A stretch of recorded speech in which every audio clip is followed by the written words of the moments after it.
Varicose veins కి సరైన చికిత్స కోసం సంప్రదించండి ఎవిస్ హాస్పిటల్.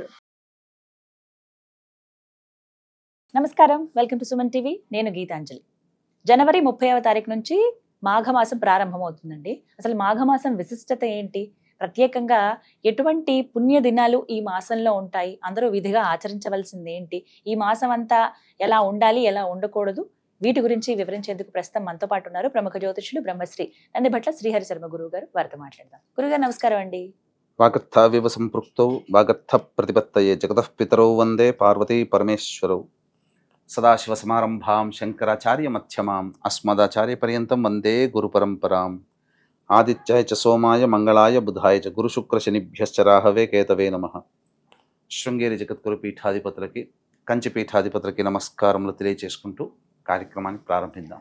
గురుగారు, మాఘమాసం ఉత్తరాయణం తర్వాత అన్ని పండగలే అంటారు. ప్రత్యేకించి దేవుడి కళ్యాణాలు ఎక్కువగా చూస్తాం మనం ఈ మొత్తం ఈ 6 నెలల పాటు కూడాను. అంటే ప్రత్యేకంగా ముందు ఈ మాఘమాసం గురించి మాట్లాడదామండి. మాఘమాసం విశిష్టత ఏంటో తెలియజేస్తారా? మాఘమాసము చాలా పవిత్రమైనటువంటి మాసంగా చెప్పబడి ఉంది. అంటే మనకున్నటువంటి మాసాలలో వైశాఖ మాసము, శ్రావణ మాసము, కార్తీకము, ఆశ్వీజము, మార్గశిరము, ఇలాగో మాఘమాసం కూడా చాలా గొప్పది. ఎందుకంటే ఈ మాఘమాసములో నదీ స్నానం గొప్పగా చెప్పబడి ఉంది, సముద్ర స్నానం కూడా చెప్పబడి ఉంది. పౌర్ణమి రోజున సముద్ర స్నానము ఆచరిస్తారు. అయితే ఈ మాఘమాసము అంటే మనం ఏమనుకుంటామంటే, మనకు అందరికీ ఒక దృష్టి ఏమని పడిందనంటే, కార్తీక మాసం అంటే ఈశ్వరుడు, మాఘమాసం అంటే విష్ణు భగవానుడు, ఇలా ఆరాధన అనుకుంటుంటారు. శివాయ విష్ణు రూపాయ శివరూపాయ విష్ణువే, శివుడే విష్ణువు, విష్ణువే శివుడు, కాబట్టి ఎవరికీ తేడా లేదు. ఈ యొక్క మాఘమాసము యొక్క విశిష్టతలో మనకు మకర సంక్రాంతి అనేటువంటిది వస్తుంది, పుష్యమాసంలో వస్తుంది కదమ్మా. పుష్యమాసం అయిపోయిన తర్వాత కొంత మాఘమాసం కూడా టచ్ అవుతుంది. కొన్ని రోజులు మాఘమాసములో కూడా రవి మకరంలోనే ఉంటాడు. రవి మకరంలో మాఘమాసంలో ఉన్నటువంటి రోజులు ఎన్ని ఉంటాడో అన్ని రోజులు చాలా గ్రహణంతో సమానమైనటువంటిది. కాబట్టి రవి కుంభానికి ప్రవేశం చేయడానికంటే ముందు మాఘమాసంలో ఎన్ని రోజులు ఉంటాయో అన్ని రోజులు కూడా విశేషముగా నదీ స్నానము సూర్యోదయాత్ పూర్వం కంటే చేయాలండి. చాలా విశిష్టత. ఎవరైనా కానీ అనారోగ్య సమస్యలతో, ఉద్యోగ సమస్యలతో, వ్యాపార సమస్యలతో, ఆర్థిక పరమైన సమస్యలతో బాధపడుతుంటారో వాళ్ళందరూ కూడా ఈ మాఘమాసంలో కుంభ సంక్రమణం ప్రవేశం కంటే ముందుగా నదీ స్నానంలో లేదా ఇంట్లోనైనా కానీ గంగ నీరు కొద్దిగా వేసుకొని సూర్యోదయం కంటే ముందు స్నానం చేయాలి. మనకెట్ట ఏంటంటే మాఘ పౌర్ణమి రోజున సాయంత్రం 6:27 రవి కుంభంలోకి ప్రవేశం చేస్తున్నాడు. ఈ కారణం చేత 12వ తారీఖు వరకు కూడా చాలా గొప్పది. అంటే దాదాపుగా చెప్పాలంటే 15 రోజులు, సగం పౌర్ణమి అంటే 15 రోజులు కదా, 15 రోజులు చాలా పవిత్రమైంది. అందున శుక్లపక్షంలో కాబట్టి ఈ 15 రోజుల్లోనే మనకు అనేకమైనటువంటి పండుగలు ఉన్నాయి, గొప్ప పుణ్యతిథులు ఉన్నాయి. పౌర్ణమి తర్వాత ఉండేటువంటి గొప్ప పుణ్యతిథి కొన్నే ఉన్నాయి. ఏదంటే సంకష్టహర చతుర్థి అని, మాస శివరాత్రి, మహాశివరాత్రి, అంతే. కానీ పౌర్ణమి లోపలనే మాఘమాసంలో గొప్పవైనటువంటి తిథులు ఉన్నాయి. కాబట్టి వీక్షించేటువంటి ప్రేక్షకులు కూడా సూర్యోదయం కంటే ముందే ఈ మాఘమాసం అంతా చెయ్యాలి. కనీసము పౌర్ణమి లోపలనైనా కానీ సూర్యోదయం కంటే ముందే ఆచరిస్తే రవి అనుగ్రహం చేత చాలా ఆరోగ్యవంతులు అవుతారమ్మా. కృష్ణుడి కొడుకు సాంబుడు కూడా ఈ వ్రత విధానాన్ని ఆచరించాడు కాబట్టి తనకొచ్చినటువంటి కుష్టు వ్యాధి నుంచి బయటపడడం జరిగింది. ఇలా చాలా ముఖ్యమైనది, ఎంతో విశేషవంతమైన మాఘమాసం. ఒకసారి అసలు ముఖ్యమైన తేదీలు, పండుగలు ఏమున్నాయో ఒకసారి వివరిస్తారు గురుగారు? ప్రారంభించుకుంటే 30వ తారీఖు నుంచి. మనకు 30వ తారీఖు నుంచే బాగా ప్రాచుర్యంలో ఉన్నటువంటి గుప్త నవరాత్రులలో భాగంగా శ్యామల నవరాత్రులు ప్రారంభమవుతాయి. ఇక రెండవ తేదీ రోజున మనకేంటంటే వసంత పంచమి. చాలా మందికి ఉండేటువంటి సందేహం ఏంటంటే, ఆ రోజున చవితి తిథి 9:15 వరకే ఉంది కదా, కాబట్టి చవితి ఉంది కాబట్టి చవితిగా పరిగణించాలి కదా అని అంటారు. కానీ 3వ తారీఖు ఉదయం 6:52 వరకు మాత్రమే పంచమి తిథి ఉంది.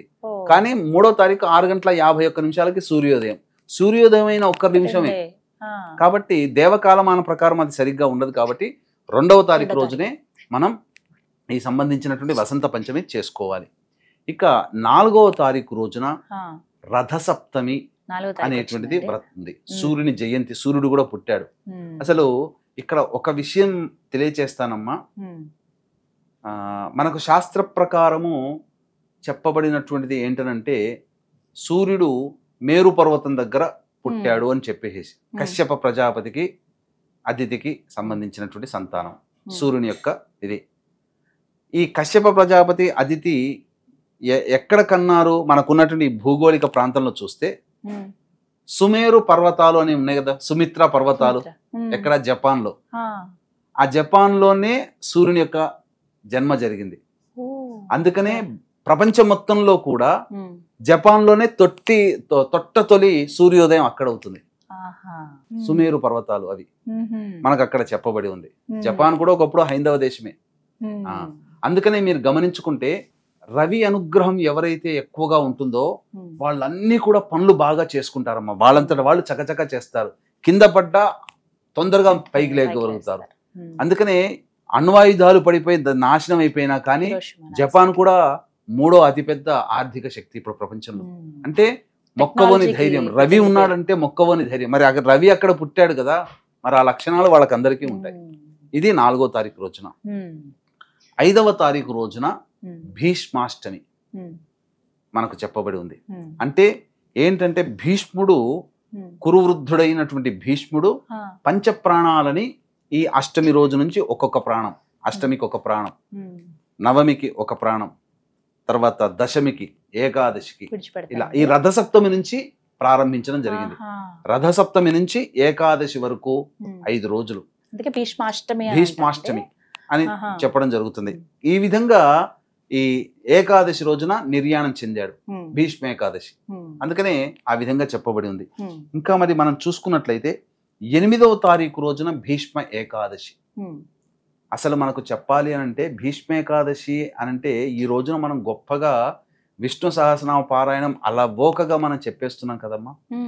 ఆ విష్ణు సహస్రనామం పుట్టిందే ఈ ఏకాదశి రోజున. భీష్ముడు చెప్తేనే కదా ప్రపంచానికి తెలిసింది. అలా తర్వాత 12వ తారీఖు రోజున మాఘ పౌర్ణమి, కుంభ సంక్రమణం కూడా ఉంటుంది. తర్వాత ఈ భీష్మ ఏకాదశి రోజునే ఈ లక్ష్మీ నరసింహస్వామి వారి కళ్యాణం గనక జరిపితే చాలా విశేషం. ఏకాదశి రోజు చాలా విశేషంగా చెప్తారు. తర్వాత ఉన్నటువంటిది 16వ తారీఖు రోజున సంకష్టహర చతుర్థి, పౌర్ణమి తర్వాత 16వ తారీఖు రోజున. ఇక 26వ తారీఖు రోజున మహాశివరాత్రి. ఇవి ఈశ్వరునికి సంబంధించినటువంటిది. సంకష్టహర చతుర్థి గణేశునికి సంబంధించినటువంటిది. కాబట్టి విశేషమైనటువంటి పర్వదినాలమ్మ. ఒక రకంగా చెప్పాలి అని అంటే పాపకర్మలు తొలగించుకోవాలి అనుకునేటువంటి వాళ్ళు ఎవరైతే ఉంటారో అటువంటి వాళ్ళు ఈ మాఘమాసం అంతా కూడా కొన్ని నియమాలు పాటించినట్లయితే తప్పకుండా వాళ్ళకున్నటువంటి గత జన్మ కర్మదోషాలు కానీ పాపకర్మలు కానీ ఆ ముఖ్యంగా అనారోగ్యములు ఈ మాఘమాసం రోజున కొన్ని నియమాలు ఎవరైతే పాటిస్తారో వాళ్ళకి అనారోగ్యాలు సంవత్సరం వరకు పీడించవమ్మా. ఇది వాస్తవం. కృష్ణుడి కొడుకే అనారోగ్యం నుంచి బయటపడ్డాడు కదా సాంబుడు, క్షయ వ్యాధి నుంచి. ఈ మాఘమాస పవిత్రత అంతా చాలా గొప్పది. కానీ కొన్ని నియమాలు పాటించాలమ్మా. అసలు ఏంటి విధిగా ఆచరించవలసినవి ఏమిటండి? నియమాలు ఏమున్నాయి అసలు ఈ మాఘమాసంలో? ఈ మాఘమాసములో ప్రధానంగా అంటే ప్రస్తుతం కలియుగం అనేటువంటిది క్రోధ లోభాలతో ముడిపడి ఉందమ్మా. ముఖ్యంగా కామాన్ని ఎవరు జయించలేకపోతున్నారు. కాబట్టి బ్రహ్మచర్య వ్రతాన్ని గనక ఆచరించినట్లయితే ఈ మాఘమాసం అంతా వాళ్ళలో గొప్ప చైతన్య శక్తి వచ్చేస్తుందమ్మా. ముఖ్యంగా అంటే మనస్సుని ఎవరికైనా, స్త్రీకైనా పురుషుడికైనా మనస్సుని అలవోకగా చెలింపచేసే శక్తి కామానికి ఉంటుంది. అది నిగ్రహించుకొని గనక మనిషి కూర్చొనగలిగితే అతను ఏదైనా కానీ నిగ్రహించుకోగలుగుతాడు. ఎంతటి విపత్తునైనా, ఎంతటి ఉపద్రవాన్నైనా కానీ, తన దాకా వస్తున్న సునామీనైనా కానీ నిగ్రహించుకొని నిలబడగలిగే శక్తి, మానసిక ధైర్య శక్తి ఈ బ్రహ్మచర్య వ్రతాన్ని ఆచరించినటువంటి వాళ్ళకు ఉంటుంది. ఇక అత్యంతగా గొప్పగా కొన్ని పుణ్య దినాలు అనేటువంటివి ఉన్నాయి, మనకు చెప్పబడి ఉన్నాయి. ఆ పుణ్య దినాల్లో కొన్ని నియమాలు అనేటువంటివి పాటించాలి. వీక్షించేటువంటి ప్రేక్షకులకి గమనిక, ఈ మాఘ పౌర్ణమి సందర్భంగా త్రివేణి సంగమం ప్రయాగరాజ్ క్షేత్రంలో ఇప్పుడు సమస్యలు ఎదుర్కొంటున్నామంటే గత జన్మ కర్మదోషాలే. కావున గత జన్మ కర్మదోష నివారణ, ప్రాయశ్చిత్త, తిల హోమాలు, జాతకరీత్యా కలుగు విద్య, వివాహ, ఉద్యోగ, దాంపత్య, సంతాన, అనారోగ్య సమస్యల నివారణకి సర్వదోష నివారణ హోమాలు. ఈ సంవత్సరం శని ప్రభావం 12 రాశుల మీద కూడా ఉంటుంది కాబట్టి మొత్తం 12 రాశుల వారికి సంబంధించి శని దోష నివారణ హోమాలలో భాగంగా, అనగా పర్ హెడ్ 2100 రూపాయలకి సర్వ దోష నివారణ, ప్రాయశ్చిత్త, తిల హోమాల్లో భాగంగా చేయించడం జరుగుతుంది. అలా వీటికి సంబంధించినటువంటి గోత్రనామాలు నమోదు చేసుకోవడం కోసం కార్యక్రమ తదనంతరం కాంటాక్ట్ చేసి తెలుసుకోవచ్చు. అలాగే మరుసటి రోజు మఖా నక్షత్రం ఉన్నది. ఈ మనకు పుష్కరాలు ఎలాగో కుంభమేళాలో కూడా పిండ ప్రదానం జరిపితే అంత మంచిది. కావున భర్త వైపు 3 తరాలు, భార్య వైపు 3 తరాల్లో మరణించిన వారి యొక్క ఆత్మతృప్తి కోసం బ్రాహ్మణుని కర్తగా పెట్టి పిండ ప్రదాన తర్పణాది కార్యక్రమాలు విశేషంగా మాఘమాసంలోనే చెయ్యాలి త్రివేణి సంగమం దగ్గర. కాబట్టి అది కూడా చేయించడం జరుగుతుంది. వీటి వివరాలు కూడా కార్యక్రమ తదనంతరం తెలుసుకోవచ్చు. ఇక గమనించుకున్నట్లయితే మనకు 2వ తారీఖు రోజున వసంత పంచమి. ప్రయాగలో చాలా గొప్పగా స్నానం ఆచరిస్తారు. మనము అమ్మవారిని మనం తక్కువగా పూజిస్తాము, కానీ వాళ్ళు గొప్పగా వసంత పంచమిని వసంతోత్సవంగా జరుపుకుంటారు ఆ రోజున. అలాగే రథసప్తమి, 5వ తారీఖు భీష్మ ఏకాదశి, అలాగే ఇంతకుముందు చెప్పుకున్నట్టుగా భీష్మాష్టమి 5వ తారీఖు, భీష్మ ఏకాదశి, ఇలాంటి తిథులు 8వ తారీఖు రోజున, ఇలాంటి ఉన్నటువంటి రోజుల్లో ఖచ్చితంగా బ్రహ్మచర్య వ్రతాన్ని ఆచరించాలమ్మ. ఈ చెప్పబడినటువంటి రోజుల్లో తిథులలో పౌర్ణమి తర్వాత సంకష్టహర చతుర్థి తర్వాత మహాశివరాత్రి, ఇన్ని రోజులలో నెల రోజుల పాటు బ్రహ్మచర్య వ్రతాన్ని ఆచరించలేని వాళ్ళు 2వ తారీఖు, 4వ తారీఖు, తర్వాత 5వ తారీఖు, తర్వాత 8వ తారీఖు, 12వ తారీఖు, 16వ తారీఖు, 26వ తారీఖు, కనీసము నెలలో ఒక 10 రోజులైనా కానీ బ్రహ్మచర్య వ్రతము, మాంసాహార నిషేధము, మరియు ఎవరిని కూడా బాధ పెట్టకూడదమ్మా ఈ రోజుల్లో. మాఘమాసంలో కనుక ఎవరిని బాధ పెట్టినా ఆ పాపము వెంబడే మనకు తగులుతుంది. కాబట్టి ఆ విధంగా చేయాలి. ఉంటే నెల రోజులు బ్రహ్మచర్య వ్రతాన్ని ఆచరిస్తూ ఏదేని ఒక దేవతని గనక నిరంతరం గనక ఉన్నట్లయితే ఖచ్చితంగా సమస్య నివారణ తీరుతుంది. నన్ను అడగండి. నెల రోజుల పాటు విష్ణు సహస్రనామ పారాయణని ఉదయం సాయంత్రం పఠించండి. మీ సంకల్పం శివరాత్రి లోగా నెరవేరకపోతే నన్ను అడగండి. లేదు శివ సహస్రనామ పారాయణం చేయండి, లేదు ఏదైనా అమ్మవారి లలితా సహస్రనామ పారాయణం చేయండి. ఎవరి ఇష్టదైవం ఉంటుందో ఆ ఇష్టదైవం అంతా కూడా ఉదయము సాయంకాల సమయంలో చేయండి. ఏదేని ఒక నదీ స్నానంలో ఆచరించండి. దగ్గరలో ఉన్నటువంటి ఈ పవిత్రమైనటువంటి 2వ రోజు, 2వ తారీఖు, 4వ తారీఖు, 5వ తారీఖు, 8వ తారీఖు, 12వ తారీఖు, ఇటువంటి రోజుల్లో ఆచరించండి. మహాశివరాత్రి రోజున ఆచరించండి. ఖచ్చితంగా వాళ్ళకున్నటువంటి దైవిక శక్తి చాలా గొప్పదమ్మా. ఈ నియమాలు ఈ నెలలో పాటించినటువంటి వాళ్ళకి వాళ్ళలో చైతన్య శక్తి చాలా గొప్పగా ఉంటుంది. ఉద్యోగం కోసం మేము బాధపడుతున్నాం, ఉద్యోగంలో ఇబ్బందులు ఎదుర్కొంటున్నాం, ఉద్యోగం రాక ఇబ్బంది పడుతున్నటువంటి వాళ్ళకి ఈ చెప్పిన నెల రోజుల పాటు చేయండి. ఖచ్చితంగా ఉద్యోగం వచ్చి తీరుతుంది. వాస్తవం.